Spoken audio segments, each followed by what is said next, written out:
Hey, what's going on, guys? Welcome back to my channel. Today I'm going to show you how to make jalapeno and sausage poppers. Some of the items you're going to need are going to be gloves, cream cheese, toothpicks, bacon, a knife and a spoon, and some jalapenos. Make sure to rinse these jalapenos out before you start cutting into them.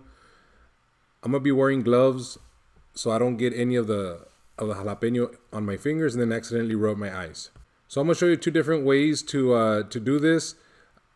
The conventional way and another way that I kind of like perfected on my own to try to keep as much of the cream cheese inside the jalapenos as possible.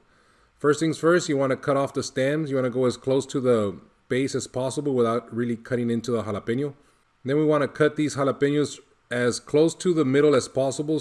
And one of the tips I will give you here is try to do the same step all the way through. If you're going to be cutting the stems off, do them all to all the stems. If you're going to be cutting them down the middle, do it all. That way you're not mixing up different steps. So this first method I'm going to show you is just a conventional way, just taking out the insides.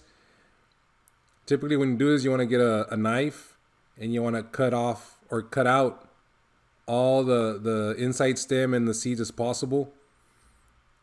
Again, this is the conventional way. If you take it at an angle, it actually works a little bit better.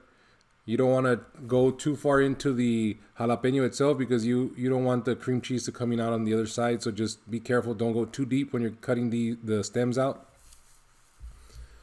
You can leave a couple of seeds in there if you want. Just know that the seeds are one of the things that give the jalapeno the spice. So the more seeds you leave in there, the spicier your jalapenos are going to come out. You want to use a spoon to spoon out any of the jalapenos that are staying behind the jalapeno seeds or stems. Now, if you notice, when I did that, I left a hole in the top. Later on, when we're putting the cream cheese in there, that hole is going to stay there, and you have a chance of the cream cheese coming out through there. So this other method that I'm kind of like using here is I'm not cutting it all the way through. If you notice at the very top, I left the top part of the jalapeno intact. This is gonna help in trying to keep as much of the cream cheese inside the jalapeno as possible. It does take a little bit more skill to do that, but if you notice now there's a little stopper on top, so the jalapeno kind of stays there.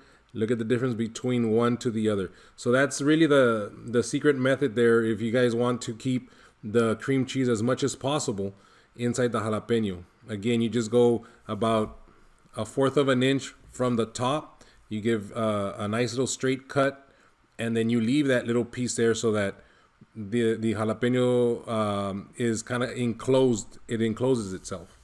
So you want to do this to all of them. No matter what method you do, you're going to have the one with a little bit of a hole in it or the other one that keeps the jalapenos, but do this same step to all of them. So I forgot to mention, you also need sausage. So the other ingredient you're going to need here is a sausage. Typically, when you choose these jalapenos at the store, you want to try to get them as large as possible so that they can try to cover as much of the sausage as possible. You get the sausages and you want to cut them straight down, kind of like how you did with the jalapenos. Try to make this cut as straight as possible so that they're uniform. And again, the process goes the same way. If you're gonna do this step to all of them. That way that step is out of the way and you don't have to be going back and forth. Then you want to grab your cream cheese. You want to divide it into smaller, more manageable sizes. Now you don't need a lot of cream cheese to get in there. Just remember, this is a half a jalapeno, so you want to use your knife or a spoon, just kind of spoon it in there, and you want to fill it all. You want to fill the cavity all the way, and then the key here is to kind of like take off all the excess to make it as flat as possible on top. That's gonna help keep the sausage and the jalapeno together without too much of a space in between them. So in this step, you just do that to all of your jalapenos. And this is the reason I want to keep that little topper at the end, because when we put the jalapenos together, let's assume they're going to be put together like this. There's less chance of the cream cheese coming out. So the next step here is to assemble your sausage and jalapenos together. We're going to be wrapping these sausage jalapenos with bacon. I'm going to be using toothpicks to keep the bacon on the sausage as much as possible. You want to grab one strip of bacon, start at the top, and you might want to angle the very top a little bit towards the inside before you start wrapping. That way it kind of keeps it in there.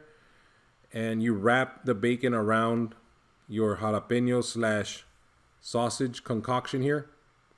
Now you don't need to use the toothpicks, but I like to use the toothpicks just so that we keep them as much as possible together.